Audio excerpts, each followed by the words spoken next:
A mourner who is able and worthy of leading the prayers as a Chazzan should do so. Okay, so let's see two comments. A mourner who is able and worthy. So it number 39. It is if he is unable to enunciate the words properly, he should not serve as a Chazzan. Moreover, he cannot serve a Chazzan unless he is accepted by the congregation. See the Shulchan Aruch 53:20. So basically, we have to understand what's going on here. In every prayer, we have a leader. So one who leads the congregation, right, and do a repetition of the Shemona Esrei, if it's Marif or Mincha. No, not Marif. I apologize. Shacharis or Mincha. He does repetition of the Shemona Esrei, all other things, right? So there is a proper. So it's only Ashkenazic tradition, right? So it's Ashkenazic tradition. So the person in the first year of the passing of his parents, he should lead the congregation. So, for example, in a shul that I go, there are three or four people like that who lost their two at least I know that they lost their mothers last year, right? So now they split. Even one prayer, actually they can split. For example, morning prayer, you can split between three people. There is no problem whatsoever, right? So all of the three mornings get the piece of the prayer. They can lead the congregation, but again, they have to be like educated enough, know what to read and what not to read, right? And they have to pronounce the words correctly. That's the big problem. That's a big problem. So people, many people who, let's say, taught themselves Hebrew, right, and they never learned with somebody. They never with somebody who knows how to pronounce, and plus they're nervous. They would mispronounce many words. They skip the ending, put a different ending or different vowels and stuff like that. That's a big issue. So I saw like few people like that. You understand? So it's better. Mishnah Berurah says, and Shulchan Aruch says, do not go. If you're nervous, if you're going to mispronounce word, just don't go. You're not obligated to go. I mean, if you can do a good job and sing nicely and lead the congregation, do not skip words, do not skip the ending of the words. So okay, no problem. Yeah, go. But if not, better just stay where you are, right? And plus, the second condition that this person has to be likable by other people. For example, if he borrowed money from 5 people and have not returned for a past, I don't know, basically we know that the guy is a crook. The guy is a crook. He took advantage of different people in the community. So of course we do not want it, right? I don't want this crook to represent me. So this shliach tzibur, this Chazzan, represent the whole community. Me personally, I don't want these people like that to represent me, right? It's like you're a lawyer in a court, right? Not a good idea to pick a lawyer like this. So continue. So, but if he can and community wants him, yeah, he should do so. Sephardi tradition, as I know, they're not particular. They can pray in front, but they're not particular. Okay, there is. It's not as strong as Ashkenazi. Ashkenazic, it's very, very, very.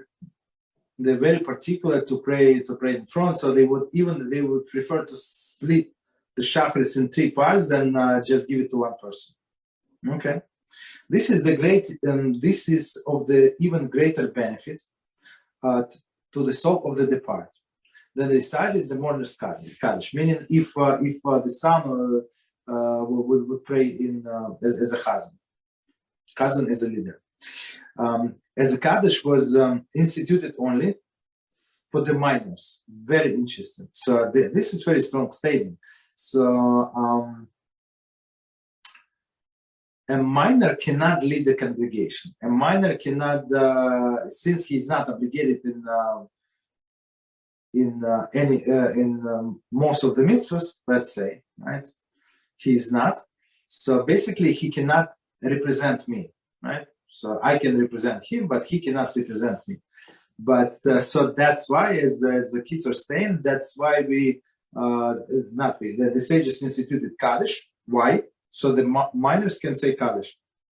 As we said before, there is no problem. Okay, but praying in front, so it's special merits to the souls of the deceased parents, or others, let's say, wives, let's say.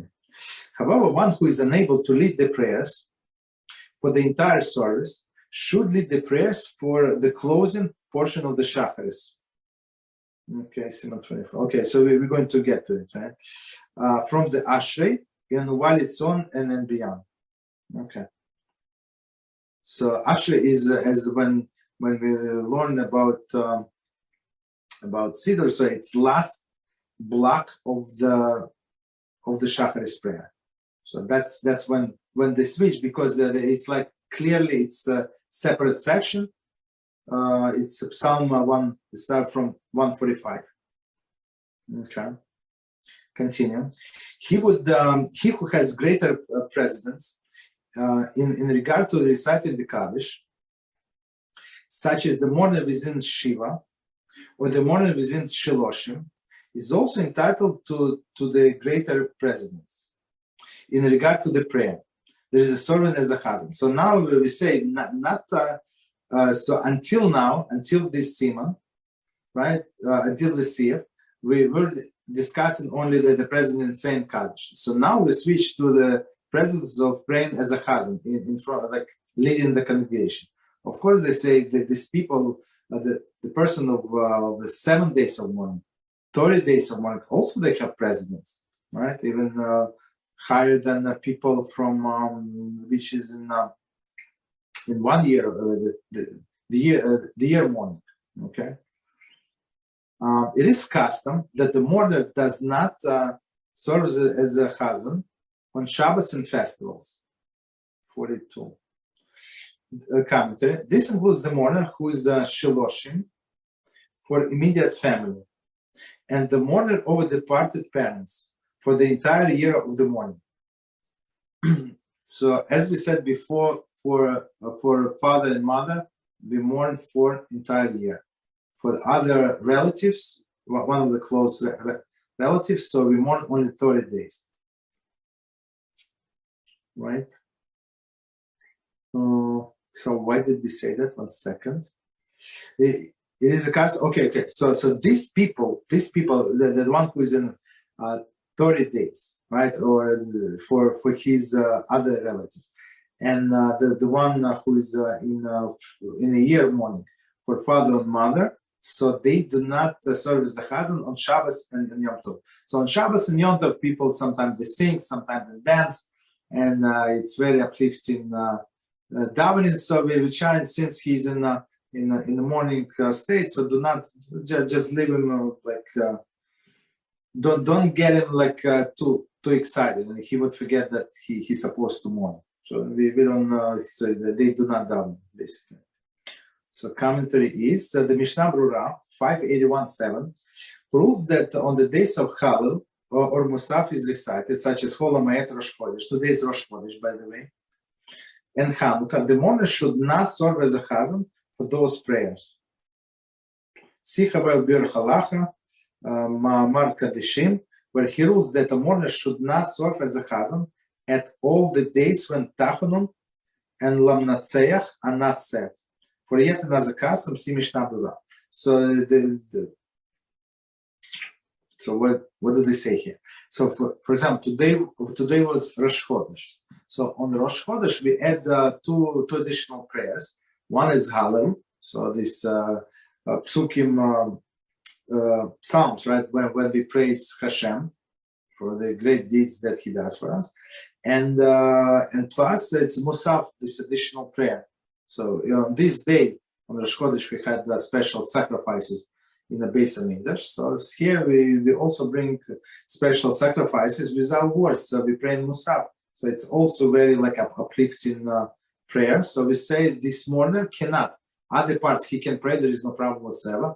The first part he can pray, it's almost the same prayer as a weekday. And then he switched, so somebody takes over who is not a mourner. So there are always solutions to the thing. So we say about this, but on Shabbos and Yom Tov is different. I mean, all of these prayers are like with a joy. So these people do not pray on these occasions. Continue.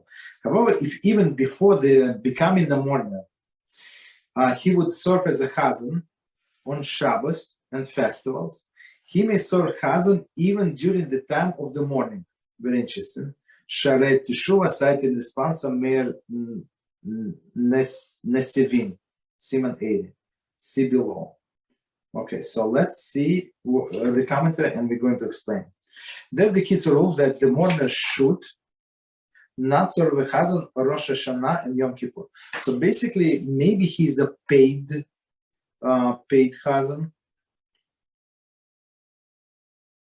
It's possible. That does not say here, but that's what I suspect. So in many shuls, not too many. Like I don't know, so many. In some shuls, there are not too many people who can pray in front. They have nice voice. They can know how to read, and stuff like that. Right? Not only read, but nicely read. Right? Nicely, like with all of these pauses when he has to pause, right, and stuff like that. So they would appoint somebody, like a special person who is a Chazzan. So if this person is appointed, or he's appointed for Shabbos, so Shabbos is a little different prayers, not a little, different prayers, right? Is a regular daily prayer plus a lot of extra. So not everybody knows this text very good. So on Shabbos and Yom Tov, they could appoint some special person, like a designated person. So the Kitzur says if he's designated, like been praying on Shabbos and Yom Tov, so we can allow him. Why? Because it's the way I see it, it's like almost his job, right? So we don't, if we're normal people, we don't get excited on our job, unless it is Torah or something like connected with the mitzvah. But otherwise, that's not normal to be excited about the job. Okay. So continue. Any question on what we said? Yes, about the Chazzan. The About Chazzan cannot serve if he's a mourner, cannot do the service. That is the issue. Yes, I mean no. 1 second. Chazzan he's a mourner. We said opposite. So if somebody is a mourner, it's preferable that he serve as a Chazzan, but not on Shabbos or Yom Tov. That's what we said. So the Chazzan has to serve as his job, even if he's a mourner. Oh yes, okay. I apologize. Yeah, that's what we said in the last one. Yes, if let's say if they pay the money, or that's what he was doing always, he served as a Chazzan on Shabbos and Yom Tov. So we allow him. So beside only the two differences, Yom Kippur and Rosh Hashanah. Wasn't also when days were when Tachanun is recited? Oh, well, when Tachanun is recited, there's no problem whatsoever.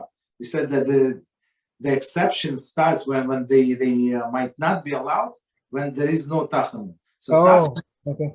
Sorry, opposite. So Tachanun is like solemn prayer, right?